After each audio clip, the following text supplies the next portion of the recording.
What if Killmonger rescued Tony Stark? And what if Tony Stark never became Iron Man? This is what episode 6 touches on this week, and seeing how Killmonger was able to become Tony's right-hand man like Happy Hogan. From this episode, from what I remember of Killmonger, he was a lot more subtle and more honed in this episode. He still has a very twisted way of getting to what he wants, being the rightful heir to the throne of Wakanda. This episode's not quite as bold as the Doctor Strange episode was, and the previous episode with the zombies, some people criticize it for being too safe. This, I think, is like a nice mixture of the two. It takes some really interesting twists and turns, but it does keep it within the framework of the original Black Panther to a certain degree, and as well as the first Iron Man. Revealing on the spot at a press conference, as Tony announces that he's gonna get rid of his weapons plan, Killmonger announces to the world that Obadiah Stane was behind the attack on Tony, is able to win Tony's trust, and is given a task by him to recover certain amounts of vibranium to create the drone army that Tony wants to build. Meanwhile, Pepper Potts is very suspicious of Killmonger. Rightfully so, because this random guy that he doesn't even know is willing to do whatever it takes and is able to earn the trust of Tony right from the start. And I like how they gave an explanation for like why did she become so suspicious of him, and she says everybody wants the spotlight in front of Tony.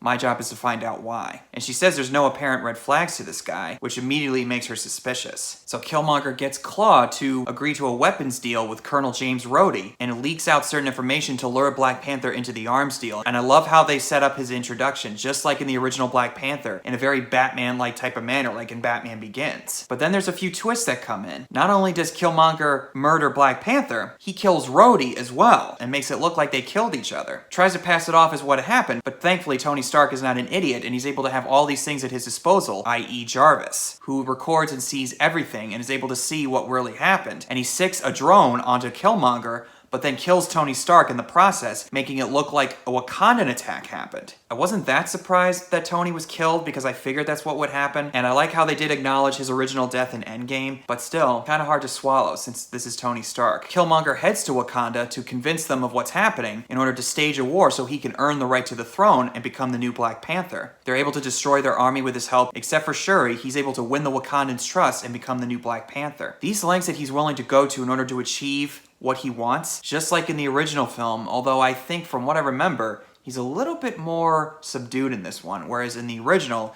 he was a lot more matter of fact. But if you know the backstory to this character, it's completely understandable as to why he did what he does. And as it's been said, those are the best types of villains. We even got a better look at the Watcher this time around, where he's looking at the camera and you actually see his mouth moving as he's doing the narration. Something tells me that it's all gonna blow up towards the end of the season and that he's gonna have to intervene and put a stop to it. Like I said, he's basically the god of the Marvel Universe, watching closely over everything that's happening down below. And Jeffrey Wright, once again, continues to deliver perfectly as this character.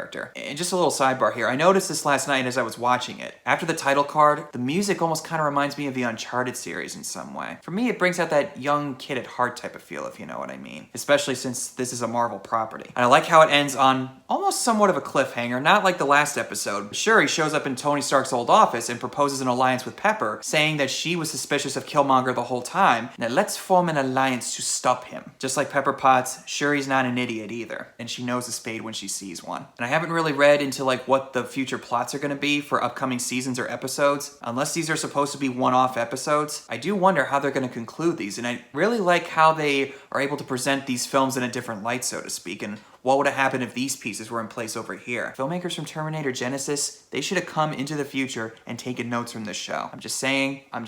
Anyway, those are my thoughts on this current episode. Still really like what we're seeing from this series. Can't wait for the next few episodes. Comment below and tell me what your thoughts are, and I'll see you guys in the next video.